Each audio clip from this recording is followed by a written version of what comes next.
అందరికీ నమస్కారం। ఈ రోజు శ్రీ జేకేఆర్ సంక్షేమ సంఘం అధ్యక్షుడు శ్రీ జేఎస్ఎస్ బ్రహ్మానందచారికి నెల్లూరు పట్టణానికి చెందిన పినాకిని యూత్ వెల్ఫేర్ అసోసియేషన్ వారు పుట్టపర్తి సాయిబాబా 100వ జన్మదినోత్సవాన్ని పురస్కరించుకొని సాయిబాబా సేవా పురస్కారం బ్రహ్మానందచారికి ఇవ్వడం జరిగింది। ఈ సందర్భంగా ఆంజనేయ స్వామి ఆలయ అర్చకుడు శ్రీనివాస్ ఆధ్వర్యంలో బ్రహ్మానందచారికి సన్మాన కార్యక్రమం ఏర్పాటు చేయడం జరిగింది। అలాగే వాస్తవం వచ్చేసి శ్రీ జేకేఆర్ సంక్షేమ సంఘం అధ్యక్షుడు శ్రీ జేఎస్ఎస్ బ్రహ్మానందచారి గత 25 సంవత్సరాల నుంచి 1585 సేవా కార్యక్రమాలు చేయడమే కాకుండా దాతల సహకారంతో 1 లక్ష మంది విద్యార్థులకు నోట్ పుస్తకాలు పలకలు ఇవ్వడమే కాకుండా అనేక ప్రజల విద్య ఆరోగ్య సంక్షేమానికి సంబంధించిన చైతన్య కార్యక్రమాలు చేస్తున్న సందర్భాన్ని పురస్కరించుకొని పినాకిని యూత్ వెల్ఫేర్ అసోసియేషన్ అధ్యక్షుడు మురళీమోహన్ రాజు మాకు ఈ పురస్కారం ఇవ్వడం జరిగింది।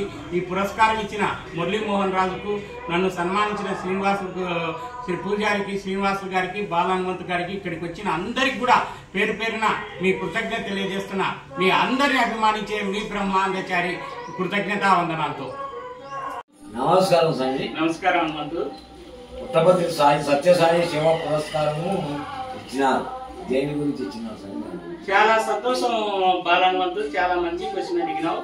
శ్రీ జేకేఆర్ సంక్షేమ సంఘం అధ్యక్షుడు శ్రీ జేఎస్ఎస్ బ్రహ్మానందచారి 25 సంవత్సరాల నుంచి ప్రజల విద్య ఆరోగ్య సంక్షేమానికి సంబంధించి 1585 సేవా కార్యక్రమాలు పూర్తి చేసిన సందర్భాన్ని పురస్కరించుకొని నెల్లూరు పట్టణానికి చెందిన పినాకిని యూత్ వెల్ఫేర్ అసోసియేషన్ అధ్యక్షుడు మురళీమోహన్ రాజు నా సేవలను గుర్తించి ఈ పురస్కారం ఇవ్వడం జరిగింది। వాస్తవంగా వచ్చేసి సేవా స్ఫూర్తి ప్రదాత అయిన పుట్టపర్తి సాయిబాబా అవార్డు రావడం చాలా సంతోషం అని చెప్పి మీ బ్రహ్మానందచారి అంటాడు। అలాగే వచ్చేసి ప్రతి ఒక్కరు కూడా సేవా గుణాన్ని అలవర్చుకోవాలని, తోటి వ్యక్తికి సహాయం చేసే గుణాన్ని అలవర్చుకోవాలని చెప్పి బ్రహ్మానందచారి కోరుతూ, నాకు పుట్టపర్తి సాయిబాబా 100వ జయంతి సందర్భంగా పుట్టపర్తి సాయిబాబా పురస్కారం ఇచ్చిన పినాకిని యూత్ అధ్యక్షుడు మురళీమోహన్ రాజుకు బ్రహ్మానందచారి ప్రత్యేక కృతజ్ఞతలు తెలియజేయడం జరిగింది।